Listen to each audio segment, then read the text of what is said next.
Hi, I'm Jack Tyler from the Boston Sax Shop, and this is Ask Boston Sax, the show where we take your questions about saxophone and anything else you want to talk about and actually answer them. What's your best advice for a college student transferring and considering jazz studies as a major? Well, as one that has a master's degree in saxophone performance, I will be the contrarian here and say that you don't necessarily need a degree in saxophone to be a great saxophone player. We live in a really unique time where there is more information on learning about these instruments and how to play them than ever before, readily available right in the comfort of your own home. Not to mention there's a lot of professors at these very high-level acclaimed universities and colleges that will teach you privately. So I guess what I'm trying to say is that you shouldn't feel pressured just to go to school for saxophone or for music in general if you think that that is going to lead you to be a great musician. In my own personal experience, there are plenty of courses that I took at the conservatories that I went to that have absolutely no bearing on how I live my life today. So focus on what you want to do and certainly don't worry about what other people think. What does the metal T-shape do on your neck straps? So the Boston Sax Shop, we sell two different neck straps. We have a very standard, but I like to think very luxurious neck strap. And then we have one that has this little bar that I've designed made out of aluminum so it's nice and lightweight and won't slip when you're playing. If you will note between the two different models, what the bar does is draw the cord away from the sides of your neck. With a traditional neck strap, it will form a V when you hang the horn on it, which means that there's more pressure on the sides of your neck, and when you have that bar, it relieves that pressure, which most people find more comfortable. Do you sell trombones? No, we don't. What is your favorite mouthpiece that you've made? For me, that would be the very first one that Boston Sax Shop released, which is called the S Series, which is actually based on my own personal vintage Selmer Soloist, which is a really, really cool model of mouthpiece. It was the one that Joe Henderson championed and is used today by many modern players, including Rich Perry. But the problem with the Soloist is that in its original format, it came in very small tip openings. These are the mouthpieces that would actually come in the case when you bought a new Selmer saxophone in the 1950s and 1960s, and were very classically orientated. So in order to be a mouthpiece that could be played in a more modern setting, they have to be opened up, they have to be refaced, and therefore I think they've gotten a little bit off the beaten path because they're not as popular as something like an Auto Link, not as accessible because they need a little work to get up to speed.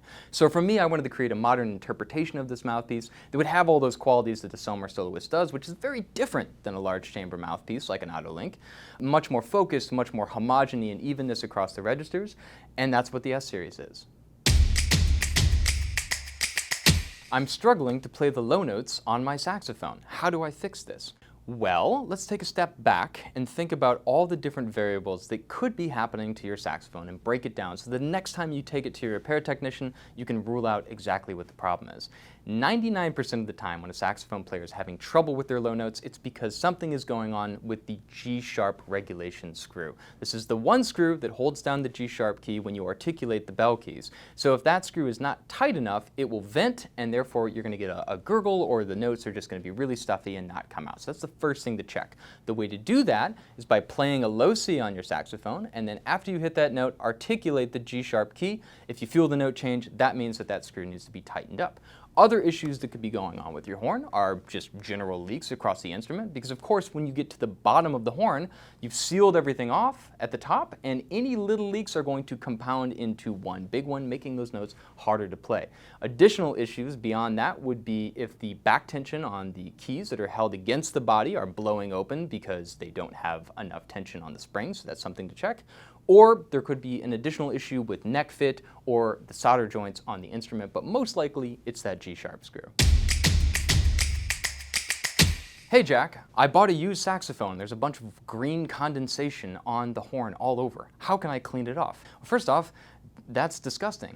Second off, this happens, right? Brass being an alloy of copper and zinc, the copper will patina and oxidize when it's hit with saliva because of the acidity that is in that liquid. It'll pull that green stuff to the top just like a copper roof on a house, which is much less gross. So that being said, how do you get it off? The first thing is you don't want to use anything too aggressive. There are brass cleaners out there like Brasso that will have a level of abrasive in them that can actually end up doing damage to the rest of the finish. The best thing to do is first off, wipe your saxophone off every time you're done playing it, because again, we're trying to be more hygienic. And second off, use a little bit of lemon pledge. It's going to take a little bit of elbow grease, but the good thing about lemon pledge is that it's not going to disturb the patina or affect the lacquer in any way.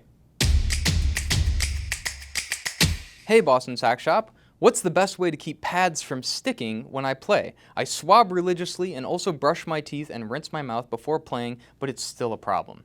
Well, good on you. That's actually more than most people do, including myself. Pad sticking is just, it's just a fact of life. There are companies out there that say they make pads that don't stick, and that's bullshit. So here's what you can do to make the difference when this starts to happen on your horn. So first off, you gotta clean your pads. Obviously you're doing everything right. You're swabbing your horn, but we can take it a step further to prevent that inevitable G-sharp sticking at the absolute worst possible time while you're standing on stage. So to clean your pads, I like to use Lemon Pledge. It's readily available. What Lemon Pledge does is it has a little bit of citric acid in it, which will break down the dried saliva that's on the pads, and also a little bit of oil, which will keep the pads, moisturized, because after all, they're made out of leather. Now the step that most people miss is not cleaning off the tone holes as well, which can form a verdigris on top of the bare brass, which can also cause the sticking. So do that in the exact same way. Again, a little bit of Lemon Pledge, a good Q-tip, and you're gonna be good to go.